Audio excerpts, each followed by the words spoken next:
Hello, it's February 2018 and with me is Chris George. What's on your heart and mind today, Chris? What can you share with us?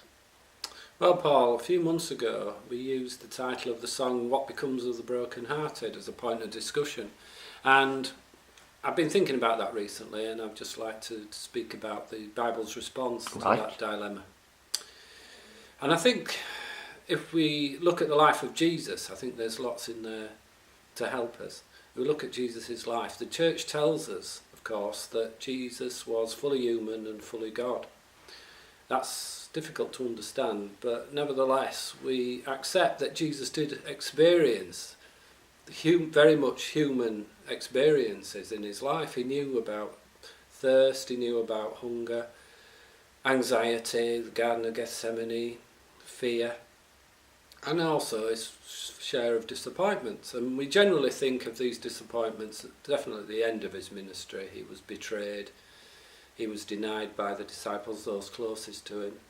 He was very much sometimes met by a hostile response of a crowd he didn't know. But there's definitely a time at the beginning of his ministry when he was definitely let down and disappointed, and that point was, of course, when he began his ministry in Nazareth. And I think that's a very salient point for today. Jesus was undoubtedly a Pharisee. He was part of the Pharisee party. He was a synagogue Jew. He would attend the synagogue Tuesdays and Thursdays after the market. They would study in the synagogue. It was a place of study as much as worship. And on the Sundays he would participate in the services. He would read the lesson. He would teach. He had to be a Pharisee if he did that. So he must have been looking forward to this first day when he begins his ministry. He's been anointed, he's the Christ, he knows, well aware of who he is.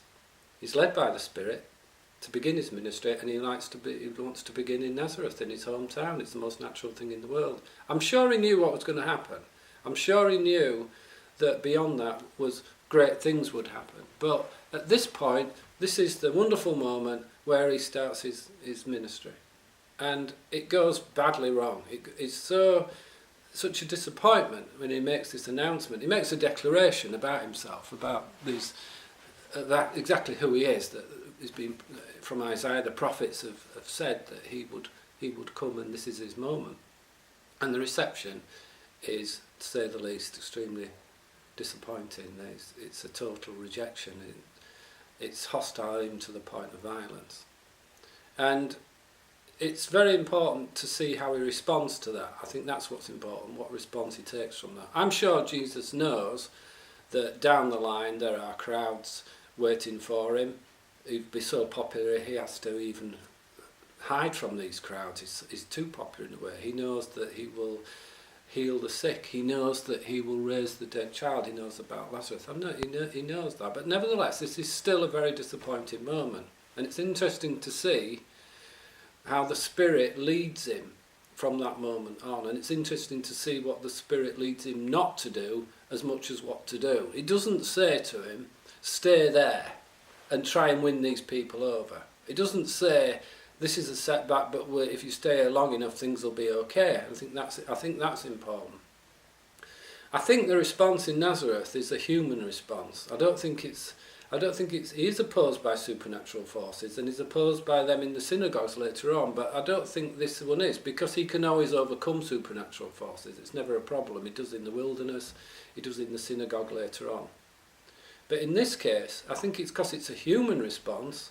It's people who simply they're not pure enough of heart, their eyes are not open to the truth of God, that there's nothing he can do about it.